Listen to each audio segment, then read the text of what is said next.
130편 1절부터 4절 우리 다 같이 읽겠습니다. 시작. 여호와여, 내가 깊은 곳에서 주께 부르짖었나이다. 주여, 내 소리를 들으시며 나의 부르짖는 소리에 귀를 기울이소서. 여호와여, 주께서 죄악을 지켜보실진대 주여 누가 서리이까? 그러나 사유하심이 주께 있음은 주를 경외하게 하심이니이다. 아멘. 다 마찬가지입니다. 어떤 것이든 우리가 잘 하고 싶은 것들이 있을 때 많이 하면 할수록 더 잘하게 되고, 또 그 잘하고 싶은 것에 대한 어떤 기술들이 이렇게 더 깊어지고 더 잘해지는 것들을 보죠. 공부도 그렇고 악기를 배우는 것도 그렇고 우리가 운동을 배울 때도 다 마찬가지입니다. 어떤 것을 잘한다 이렇게 이야기를 듣는 사람들은 수없이 그것들을 해온 사람들이에요.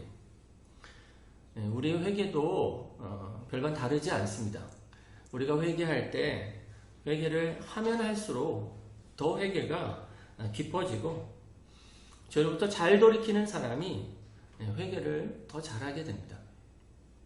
그런 사람들의 마음은 완고하지 않고 늘 부드러워서 주님 앞에 하나님의 존전 앞으로 나아가기 이렇게 합당한 그런 모습들을 갖게 됩니다.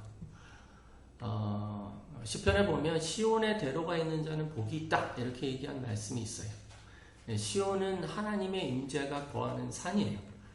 그 임재로 나아가는 대로가 있는 사람, 하나님의 임재로 나아갈 때 좁은 길과 거친 돌이 있는 것이 아니라 큰 대로가 있어서 언제나 쉽게 하나님 임재 가운데 나아갈 수 있는 사람들은 복이 있다고 성경이 얘기하고 있어요. 저는 회개를 잘하는 사람만 그 대로를 가질 수 있다고 얘기하고 싶어요. 우리는 지난주부터 시편 130편을 살펴보고 있어요. 130편은 이 참회의 기도입니다. 이 시편을 통해서 우리는 회개하는 길을 배우고 있어요. 지난주 말씀을 잠깐 살펴보면 깊은 죄악, 깊은 곳이라고 얘기했던 이 깊은 죄악에 빠졌던 시편 기자는 먼저 자신의 죄를 피하지 않고 철저하게 이렇게 대면하는 것을 볼 수 있어요. 자신의 상태가 깊은 곳이라고 자기 상태를 이렇게 고백하고 있는 거예요. 그리고 그 깊은 죄로부터 건지실 분, 그분이 오직 여호와 하나님이시다라는 것을 고백하고 있어요. 그래서 하나님을 찾고 있습니다. 그것도 어떻게 찾냐면 간절히 찾아요. 부르짖는 이 모습들을 볼 수가 있는 겁니다. 지난주에 이 1, 2절을 가지고 회개하는 한 주간을 갖자고 얘기했습니다. 여러분들 잘 하고 계십니까? 이 시편이 계속적으로 말씀을 이렇게 나눌 때 애워질 때까지 여러분 이렇게 기도하면 좋겠어요. 그래서 애우려고 해서 외운다기보다는 이 말씀을 따라 이렇게 기도하면서 이 시편이 입에 이렇게 붙는 여러분이 되어서 정말 여러분이 주님 앞에 죄로 아플 때 이 말씀이 여러분 가운데 자동적으로 이렇게 떠오르는 여러분이 되었으면 좋겠습니다. 이제 오늘 말씀을 보면 3절과 4절입니다. 3절과 4절을 보면 특별히 3절에서 시편 기자가 회개할 때 어려움을 토로합니다. 회개하며 주님 앞에 기도하려고 할 때 회개를 포기하고 싶은 상태를 봐요. 3절에서 회개하려고 할 때 이 장애가 있는 겁니다. 장애가. 우리가 회개를 하려고 할 때 우리 앞에 이런저런 장애들이 생겨날 때가 있습니다. 이 장애들을 적절하게 하나님 말씀으로 치우지 않으면 우리는 아무 마음의 열매가 없는 회개가 될 수밖에 없습니다. 그래서 우리가 이 말씀을 의지해서 오늘 본문의 말씀을 의지해서 우리 앞에 있는 이 회개 앞에 놓인 장애들을 잘 걷어나는 여러분들 되시기를 바랍니다. 시편 기자가 회개하려고 할 때 어떤 장애가 있었냐면 3절을 보면 이렇게 얘기합니다. 여호와여 주께서 죄악을 지켜보실진데 주여 누가 서리이까? 여기서 주님께서 죄악을 지켜보신다 라고 얘기할 때 지켜본다라는 것은 관찰하고 또 기록하고 또 마음에 든다 이런 거예요. 그래서 영어는 레코드라는 단어를 써요. 이렇게 기록해 둔다는 거예요. 그러니까 하나님께서 우리의 죄악을 일일이 하나씩 다 낱낱이 기록하시고 그것을 이렇게 지켜보고 계시면 누가 서리이까? 이 선다라는 것은 견딜 수 있으리까라는 거예요. 누가 감히 주 앞에 나아가서 하나님의 얼굴을 찾을 수 있겠습니까? 그 앞에서 어떻게 하나님의 얼굴을 구할 수 있겠습니까? 이렇게 얘기하고 있는 거예요. 하나님 앞에서 죄를 지으면 죄의 해결책이 하나님께 있는데 그 죄가 갖고 있는 그 열매가 우리에게 쓰기는 하지만 제가 여러 번 말씀드린 것처럼 죄의 결과가 우리를 파괴시키는 힘이 있긴 하지만 또 죄의 어떤 우리에게 회악은 뭐냐면 유일한 해결책인 하나님께 나아가지 못하게 만들어요. 이 아이러니하게 해결책이 오직 하나님께 있는데 죄악은 그 해결책이신 하나님께 나아가지 못하게 만듭니다. 여러분이 직장이나 이런 데에서 상사한테 잘못하면 상사한테 나아갈 수 있습니까? 직장에서 상사에게 잘못하면요 상사의 눈치를 보기 시작해요. 그리고 더더군다나 상사가 여러분의 일거수일투족을 다 적는다고 생각해 보세요. 너 오늘 몇 시에 출근했고 몇 시에 퇴근했는지를 매일 적고 뭐 화장실은 몇 번 갔고 이렇게 낱낱이 적어서 매일 그거를 들여다보면서 나를 이렇게 보고 있다. 이렇게 하면 그 앞에 이렇게 떨지 않을 사람이 없는 겁니다. 이렇게 두려워하지 않을 사람이 없어요. 마찬가지로 우리가 하나님이 우리의 일거수일투족을 이렇게 쳐다보고 계신다라는 것이 본능적으로 하나님을 보지 못하게 해요. 본능적으로 하나님께 나아가지 못하고 하나님의 눈치를 보게 이렇게 만듭니다. 태초에 맨 처음에 아담과 하와가 그랬죠. 아담과 하와가 범죄한 이후에 즉시 그들이 하나님께 나가서 자기의 죄를 토하는 것 이전에 수풀에 숨는 겁니다. 숨는. 시편 기자도 잘못을 하고 나서 자기 안에 이런 의심이 든 거예요. 과연 이 불꽃 같은 눈으로 우리의 죄를 다 알고 계시는 하나님 앞에서 내 죄가 가리우심을 받을 수 있을까? 내 죄가 과연 용서함을 받을 수 있을까? 이렇게 자기가 용서함을 받을 것에 대한 확신을 얻지 못하게 된 겁니다. 이 아이러니하게도 4절에서 하나님 안에 용서하심이 있다는 것을 발견하죠. 그러나 사유하심이, 용서하심이 주께 있음을 이렇게 얘기하면서 용서하심이 하나님께 있다라는 것을 발견하지만 그 전까지는 자기가 과연 자기 이 죄 때문에, 이 깊은 죄 때문에 용서를 받을 수 있을지가 큰 고민이 되었었던 겁니다. 우리가 이처럼 하나님께 회개할 때 장애를 갖게 되는 것들이 있는데 오늘 3가지 정도 여러분에게 나눠 드리기 원해요.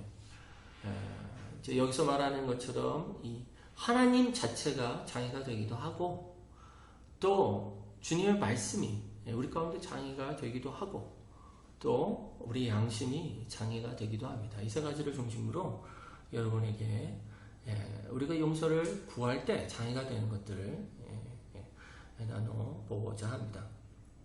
첫 번째, 이 회개에 대한 장애, 이제 하나님이라고 했죠. 하나님이 어떤 분입니까? 우리가 하나님을 떠올릴 때 가장 하나님을 맨 먼저 떠올리게 하는 것이 뭐냐면 그분이 거룩하시다라는 거예요. 하나님은 우리와 다른 존재예요. 그것 자체가 인생이 아니시기 때문에 갖고 있는 엄위하심이 있습니다. 인간은 다 비슷하지만 하나님은 우리와 전적으로 다르신 분이 되셔서 그분은 엄위하신 분이에요. 그거를 어떻게 표현하냐면 거룩하시다 이렇게 얘기하고 있는 거예요. 하나님은 거룩하시고 죄를 미워하세요. 죄를 볼 때 진노하시는 하나님이십니다. 그래서 하나님 앞에 실제로 설 수 있었던 자가 없었어요. 율법을 가리키고 그 어떤 백성보다 거룩했던 모세조차도 하나님 얼굴을 제대로 쳐다볼 수 없어서 하나님이 그 등만을 보여주시면서 지나가시는 장면을 모세오경에서 볼 수가 있는 겁니다. 그래서 우리가 이 하나님에 대한 지식이 하나님이 어떠한 분이신지를 우리 마음 가운데 충분히 이해하지 않고 그 하나님에 대해서 어떤 면이 깊이 부각되면요, 우리가 하나님께 회개해도 내 죄가 용서가 될 거라고 생각하지 않습니다. 나중에 또 얘기하지만 생각보다는 여러분 자신에게 정직하게 얘기해 보세요. 내가 지금 회개할 때 주님 잘못했습니다 라고 얘기할 때 과연 내 죄를 용서하실까 라고 얘기할 때 아멘 하고 회개한 이후에 자리를 박차고 일어나면서 난 자유함을 입었다 이렇게 얘기할 수 있는 사람이 몇 안 됩니다. 대부분의 사람들이 회개를 하더라도 하나님이 내 죄를 용서하실 것이다 라고 잘 믿지 못해요. 왜 그러냐면 그 하나님의 하나님됨 때문에 그래요. 그분의 거룩하심 때문에 정말로 성령께서 우리의 마음 가운데 하나님의 어떠하심을 비춰주시면 나는 죽게 되었구나, 이렇게 나는 망하게 되었구나 이렇게밖에 고백할 수 없습니다. 우리의 죄가 환하게 드러나는 순간 하나님의 거룩하심 앞에서 도저히 이거는 해결할 방법이 없다라고 얘기하면서 이렇게 낙망하게 되는 거예요. 그래서 주여 누가 설 수 있겠습니까? 아무도 설 수 없습니다. 이렇게 고백할 수밖에 없게 되는 거예요. 우리가 하나님에 대해서 하나님에 대한 관이 어떻게 바뀌어야 되냐면요, 하나님은 거룩하고 의로우시지만 죄인들을 부르시는 하나님이시다라는 것을 우리가 알아야 돼요. 하나님은 거룩한 성품을 갖고 계시지만 그분의 뜻이 있어요. 그분의 뜻은 죄인들을 구원하시는 뜻을 갖고 계시는 겁니다. 존 오웬이라는 신학자가 이렇게 얘기했어요. 용서는 하나님의 본성이 아니다 이렇게 얘기해요. 용서는 하나님의 본성이 아니다. 하나님은 거룩한 본성을 갖고 계시죠. 하지만 은혜로 행동하신다는 거예요. 하나님이 거룩한 본성을 갖고 계시고 거룩하게 행동하시면 어떻게 됩니까? 우리가 살아남을 자가 아무도 없어요. 근데 하나님은 거룩한 본성을 갖고 계신데 다행스럽게 은혜로 행동하세요. 은혜로 우리를 구속하시기로 뜻하시고 우리를 구원하시는 분이세요. 시편 86편 5절에 보면 주는 선하사 사죄하기를 즐거워하시며 주께 부르짖는 자에게 인자함이 후하심이니이다. 그러니까 우리의 마음 가운데 하나님이 우리의 죄를 용서하실까? 이러한 죄까지도 용서하실까? 내 죄를 주님께서 정말 다 살펴보시면 절대로 용서하지 못하실 텐데 라고 얘기할 때 우리의 마음 가운데 외쳐야 할 게 뭐냐면 주는 선하사 사죄하기를 즐거워하신다. 주께 부르짖는 자에게 인자함이 후하시다. 주님은 은혜로 우리를 오늘도 건지시기를 기뻐하시는 분이시다. 이렇게 얘기하는 겁니다. 그래서 여러분이 죄 가운데 방황할 때 마귀는 하나님이 너 여기서 이렇게 망하기를 원해 이렇게 얘기하는 것처럼 마귀가 얘기합니다. 너 죄를 그렇게 졌으면 하나님도 네 죄를 보고 고개를 돌리실 거야 이렇게 얘기해요. 하나님도 너가 거기서 이렇게 망하기를 원하실 거야 이렇게 마귀가 얘기할 때 우리는 주님은 어떤 마음을 갖고 계신지를 알아야 돼요. 주님은 죄인들이 돌아오기를 기뻐하세요. 돌아오기를. 우리가 그 죄 가운데서 뭉개면서 죄 가운데서 망하기를 기뻐하지 않으시고 우리가 죄로부터 돌이켜서 하나님을 구하는 걸 기뻐하신다는 것을 믿어야 합니다. 그래서 죄 가운데서 마귀가 우리 가운데 속삭일 때 아니야. 주님은 선하사 사죄하는 자를 기뻐하신다. 그들에게 선대하신다. 라는 것 믿고 주님께 나아가야 합니다. 맨 처음부터 하나님은 그러신 분이셨어요. 아담이 범죄했을 때 가죽 옷을 입히셔서 은혜를 베푸셨습니다. 더 나아가서 예수 그리스도를 이 땅 가운데 보내셔서 십자가에 달려 죽게 하심으로 우리 가운데 돌이킬 길, 회개하면 우리의 죄가 사해질 길을 만드신 거예요. 하나님의 거룩과 우리의 거룩은 사뭇 다릅니다. 우리는 우리의 거룩을 지키기 위해서 더러운 것을 접하지 않으려고 합니다. 왜냐하면 우리의 거룩은 엄청나게 약해요. 우리 스스로도 우리를 더럽히기도 하지만 우리의 거룩은 다른 사람에 의해서도 더럽혀지기 때문에 이 바리새인처럼 죄인들과 같이 않으려고 하는 게 우리의 본성이에요. 그래서 제가 얘기하잖아요. 성격 나쁜 사람하고 옆에 있으면 성격이 나빠져요. 일반적으로 인간이 갖고 있는 한계들이 그래요. 근데 하나님의 거룩함은 그렇지 않아요. 하나님의 거룩함은 죄인들을 깨끗하게 하는 거룩함입니다. 죄인들이 하나님의 거룩함을 훼손하는 것이 아니라 하나님의 거룩함과 죄인들이 맞닥뜨리면 죄인들이 거룩해지는 거룩함이에요. 그래서 예수님은 창기와 세리들하고 같이 식사하셨어요. 그리고 그들을 거룩하게 하셨어요. 예수님이 더러워지지 않으셨습니다. 그렇기 때문에 하나님은 담대하게 우리 가운데 일하고 계시는 거예요. 악인은 그의 길을, 불의한 자는 그의 생각을 버리고 여호와께로 돌아오라. 그리하면 그가 긍휼히 여기시리라. 우리 하나님께로 돌아오라. 그가 너그럽게 용서하시리라. 우리가 하나님 앞에 그 거룩하시지만 그 거룩하신 하나님께 나아갈 때 우리의 더러움들이 씻겨지고 하나님의 거룩함으로 옷입도록 그렇게 우리를 인도하시는 겁니다.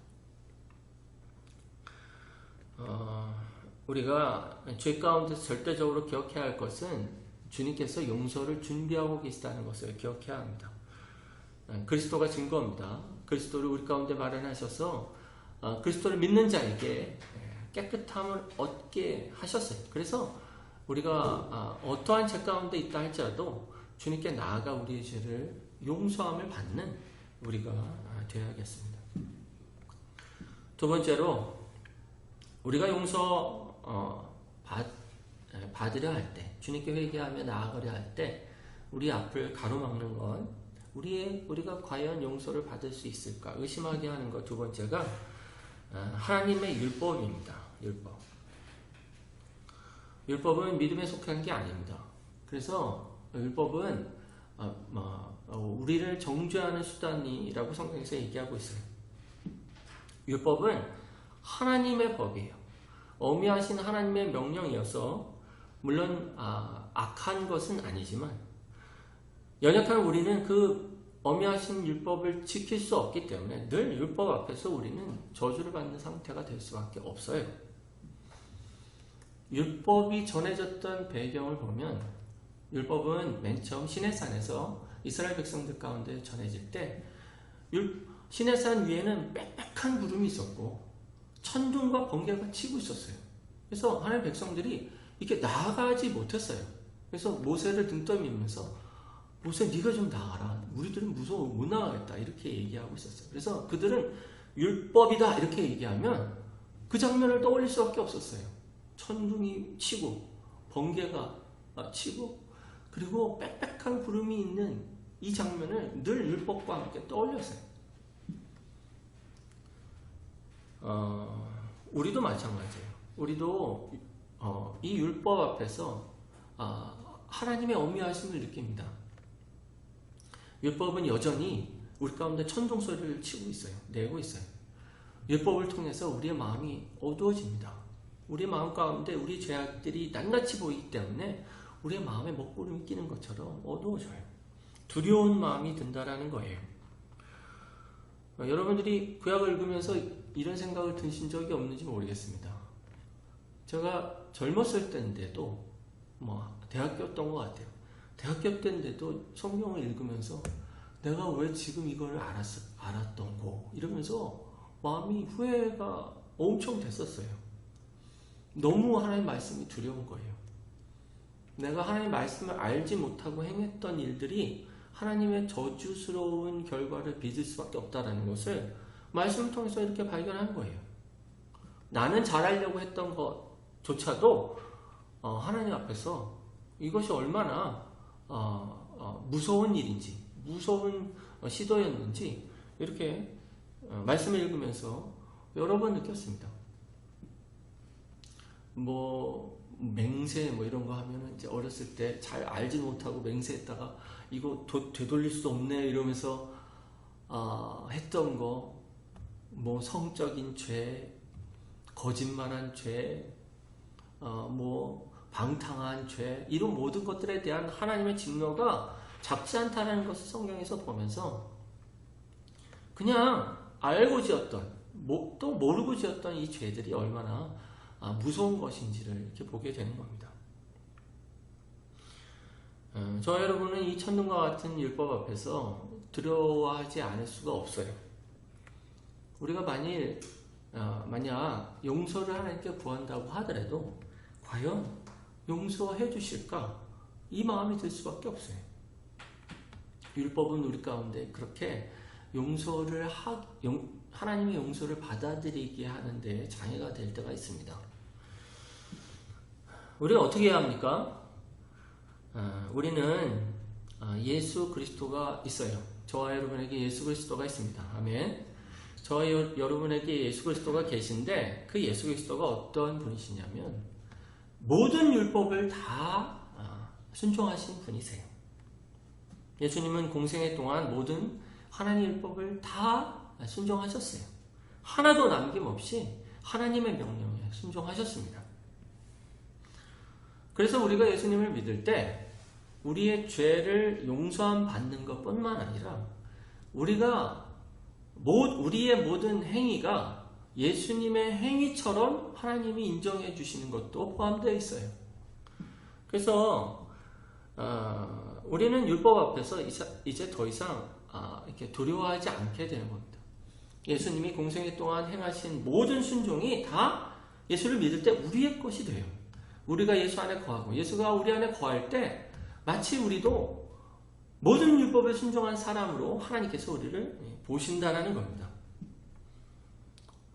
그래서 우리가 잘못했을 때 명명백백하게 하나님의 말씀을 어긴 자들이지만 우리가 예수 그리스도 안에 회개하고 다시 돌아갈 때 하나님은 우리를 어떻게 보시냐면 더 이상 율법에 의해서 정죄받지 않을 자들로 우리를 보시는 겁니다. 우리를 보실 때 모든 순종을 다 한 사람으로 우리를 보시는 거예요.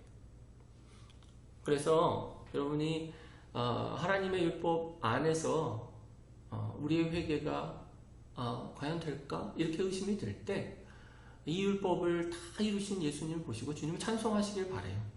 예수님께 감사하시길 바라요. 주님께서 이 일들을 행하시지 않았으면 내가 어떻게 살았을까? 그래서 그 메이친이라는 유명한 신학자가 죽으면서 그렇게 얘기했다고 해요. 주님의 그 순종을 감사합니다. 이러면서 자기의 인생을 마감했다고 해요. 저는 그 메이친 신학자가 일생을 놓고 이 정죄와 싸워왔다고 보입니다. 하나님의 율법, 그 엄미하신 율법 앞에서 자기의 죄가 다 용서받을 수 있을지에 대한 의구심이 늘 자기 안에 있어 왔는데 늘 기억했던 건 뭐냐면 예수님이 모든 율법을 일생을 통해서 다 순종하시는 것, 그것이 나의 것임을 계속적으로 고백해 왔던 것이 분명해요. 그래서 죽기 전에 마지막으로 그렇게 고백했던 겁니다. 세 번째로 우리가 과연 하나님 앞에 회개할 때 용서를 받을 수 있을까? 이렇게 의심하게 하는 것이 뭐냐면 이 양심입니다. 우리 양심. 모든 사람에게는 이 양심이 있어요. 양심은 선한 겁니다. 양심이 없으면 무슨 사람이라고 그래요? 양심 없는 사람이라고 그러죠. 이렇게. 그래서 양심을 막 속이고 양심을 무시하고 그러면 양심이 이렇게 화인 맞는다고 해서 양심이 이렇게 제 기능을 하지 못해요. 그러면 양심 없는 행동을 해도 죄책감을 느끼지 않기 때문에 큰 일을 점점 벌이다가 멸망에 이르는 겁니다. 양심은 선한 거예요. 근데 양심은 다른 사람 바깥에서 들리는 어떤 소리가 아니라 우리 안에서 들리는 소리 아닙니까?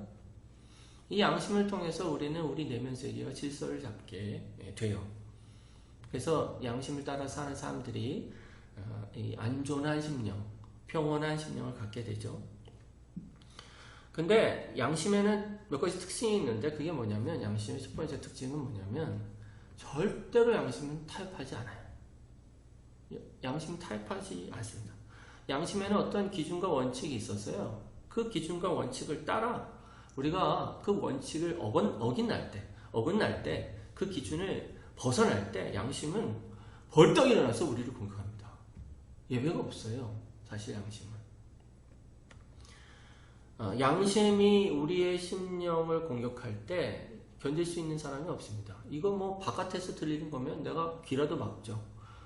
또 눈으로 보는 거면 눈이라도 감죠. 근데 이 양심은 우리 안에서 막 울려 퍼지는 소리라서 피할 데가 없는 거예요. 그래서 우리가 어떤 몰래서 숨어서 잘못하다가 덜컥 걸리면 어떤 느낌이 드냐면 이렇게 양심이 안도해요. 이제 걸릴 게 걸렸으니까 사실은 다행이다 라고 생각이 들면서 양심이 위로를 받습니다. 여기까지 가는 거예요. 우리가 때로는 양심을 피하기도 해요. 우리가 술 취함과 방탕을 통해서 우리 양심의 소리를 피하려고 해요. 이게 너무 고통스러우니까 피할 수 있는 방법이 그런 것밖에 없는 거예요. 그래서 양심의 소리를 듣지 않는 죄악의 길로, 방탕의 길로 자기를 이렇게 몰고 가는 경우가 있고, 때로는 양심을 속이죠. 양심이 너무 고통스러우니까 양심을 속입니다. 그래서 나만 그러나?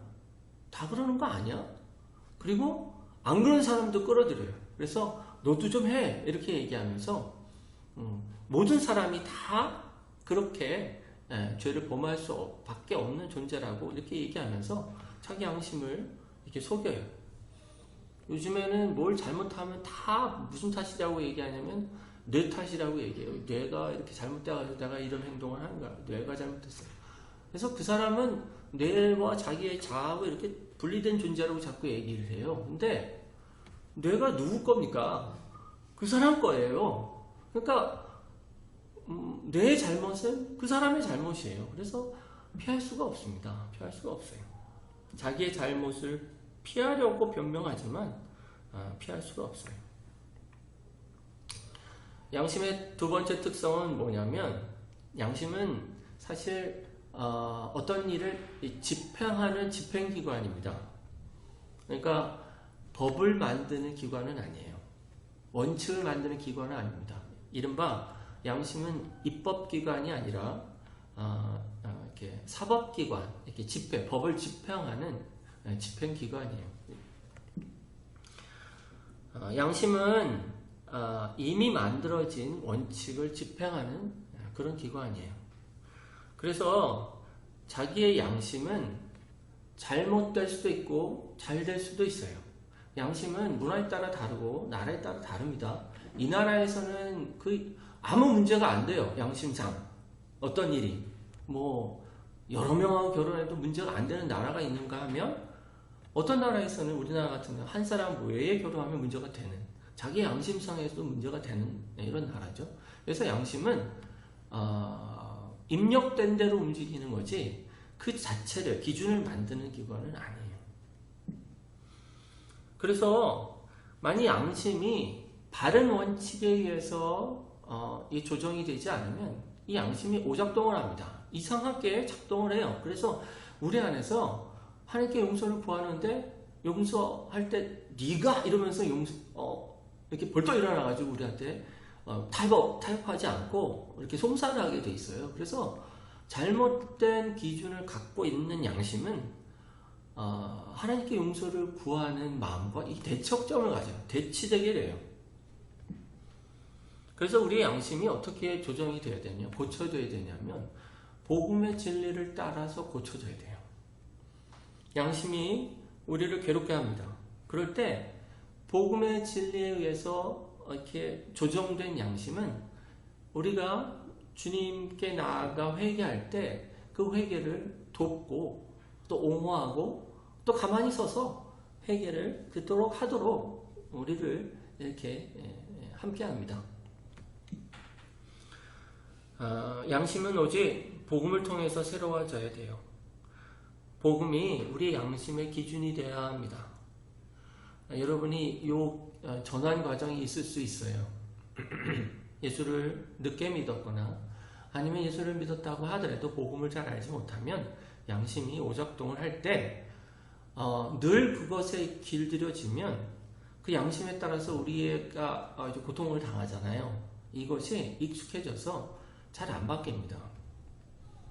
그래서 복음의 진리가 먼저 고쳐지고 그 복음의 진리에 의해서 우리의 마음이 이렇게 새로워지지 않으면 여전히 회개를 해도 우리 마음 가운데 회개가 이루어지지 않은 것처럼 이렇게 계속 방해를 하는 거예요. 그래서 에베소서 4장 21절 23절을 보면 진리가 예수 안에 있는 것 같이 너희가 참으로 그에게서 듣고 또한 그 안에서 가르침을 받았을진데 너희는 유혹의 욕심을 따라 썩어져가는 구습을 따르는 옛사람을 벗어버리고 오직 너희 심령이 새롭게 되어 21절에 예수 그리스도 안에서 너희가 가르침을 받았느냐? 그러면 너희 심령이 새롭게 되게 하라. 여기서 말하는 심령은 여러분 안에 있는 양심도 포함되어 있어요. 그리스도의 가르침을 따라 우리 양심이 재조정될 것들에 대해서 얘기하고 있는 거예요. 우리가 죄를 지었을 때 하나님 앞에 그것도 커다란 죄를 지었을 때 우리의 양심은 우리를 송사합니다. 송사할 때 우리는 복음의 진리를 따라서 이렇게 외쳐야 돼요. 내 이 죄는 예수 그리스도께서 씻으셨다. 내 이 죄는 예수님이 다 담당하셨다. 이렇게 얘기해야 돼요. 양심 보고 저리 가 있으라고 그러고 조용히 하라고 해도 소용이 없어요. 양심을 설득하는 유일한 길은 예수님이 담당하셨다라고 얘기하는 거 외에는 없는 겁니다. 그럼 양심도 그래? 누군가가 이걸 지불했어? 이 문제는 이제 끝난 거야? 끝난 거야. 이렇게 얘기할 때 양심이 이제 우리를 송사하지 않는 거예요. 그래서 히브리서 9장 14절에 보면 하물며 영원하신 성령으로 말미암아 흠없는 자기를 하나님께 드린 그리스도의 피가 어찌 너희 양심을 죽은 행실에서 깨끗하게 하고 살아계신 하나님을 섬기게 하지 못하겠느냐 이렇게 얘기해요. 하나님께 자기를 드린 예수 그리스도의 피가 너희 양심을 깨끗하게 할 수 있어. 이렇게 얘기하고 있는 겁니다.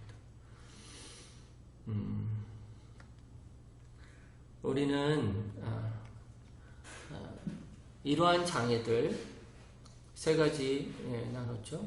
하나님이라는 장애, 거룩하신 하나님이라는 장애, 그리고 하나님의 율법이라는 장애, 또 우리의 양심이라는 이 장애가 하나님 앞에 회개하는데 큰 장애가 되지만 우리가 그 하나님께서 거룩하실 뿐더러 은혜로서 우리 가운데 다가오시는 자비하신 분이시다는 것을 고백하고 율법은 두렵고 엄미한 거지만 이 율법을 다 지키신 예수 그리스도가 내 안에 있고 내가 또 예수 안에 있기 때문에 나도 율법을 다 지킨 사람으로 하나님께서 나를 간주하신다 라고 자기를 얘기하고 우리의 양심이 이렇게 저렇게 계속적으로 오작동할 때 예수님이 내 피를, 내 양심을 그의 피로 씻겨주셨다.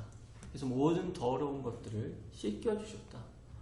내 죄를 담당하셨다. 이렇게 믿을 때 우리 양심이 이제 조용해지고 이제 우리가 주님 앞에 회개할 때 그 회개가 하나님께 상달되는 그런 회개가 되게 되는 겁니다. 한 가지만 더 살펴볼 건데 4절 보면 그러나 사유하심이 주께 있음은 주를 경외하게 하심이니이다. 이렇게 얘기해요. 우리가 용서받은 결과로 시편 기자는 뭐라고 얘기하냐면요. 용서받은 자의 결과는 뭐냐면 주를 경외하는 것이다. 이렇게 얘기해요. 주님을 경외하는 것은 주님을 두려워함으로 주님의 말씀에 순종하는 삶을 얘기해요. 아까 읽은 히브리서 9장 14절도 어찌 너희 양심을 죽은 행실에서 깨끗하게 하고 살아계신 하나님을 섬기게 하지 못하겠느냐 이렇게 얘기해요. 그러니까 우리가 깨끗해진 양심, 그래서 주님 앞에 상달된 회개가 이루어지면 우리 가운데 어떤 변화가 일어나냐면요, 주님을 경외하게 돼요. 주님의 말씀에 순종하고 주님께 순종하는 것이 기뻐지게 되는 겁니다. 우리가 육체적으로도 죽을 병에 걸렸다고 어떤 사람이 살면 어떻게 됩니까? 막 자기가 죽을 줄 알았어요. 암, 사기, 그래서 죽을 줄 알았어요. 모든 사람이 다 죽는다고 했어요. 그래서 죽을 날만 준비하다가 어떤 일로 살아나게 되면 그 사람이 어떤 일들이 생기냐면 대부분의 사람들이 어떻게 되냐면 자기의 삶이 이제 주어진 거라고 보게 돼요. 이게 내게 아니구나. 나는 그때 죽었어요. 그리고 지금 사는 삶은 덧붙여진 것, 내게 아니라고 생각해서 이걸 의미 있게 살아보려고 하지 않습니까? 이걸 통해서 예수 믿는 사람들은 하나님 섬기려고 하잖아요.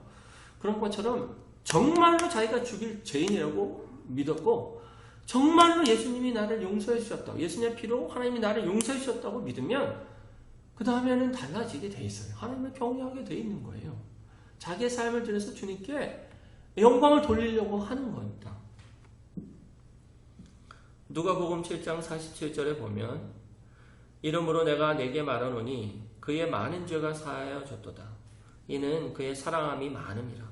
사함을 받은 일이 적은 자는 적게 사랑하느니라. 예수님이 하신 거죠. 적게 사함 받으면 주님을 적게 사랑하고 많이 사함 받은 자는 주님을 더 사랑한다. 이렇게 얘기하고 계신 거예요. 우리의 삶은 거짓말하지 않습니다. 우리의 삶은 거짓말하지 않아요.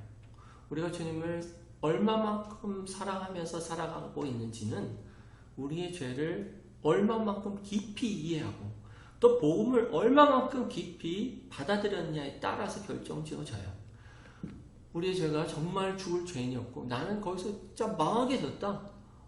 근데 예수님이 나를 위해서 죽으셔서 나를 건지셨다라는 것을 믿는 만큼, 그 은혜를 믿는 만큼 우리는 주님을 더 깊이 사랑하게 되어 있는 겁니다.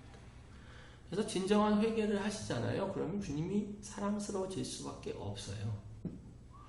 여러분이 회개를 정말 하면요, 회개하고 일어나는 순간 주님을 향한 사랑이 자기 안에서 이렇게 올라오게 되어 있습니다. 뭐라도 주님 위해서 하고 싶어져요.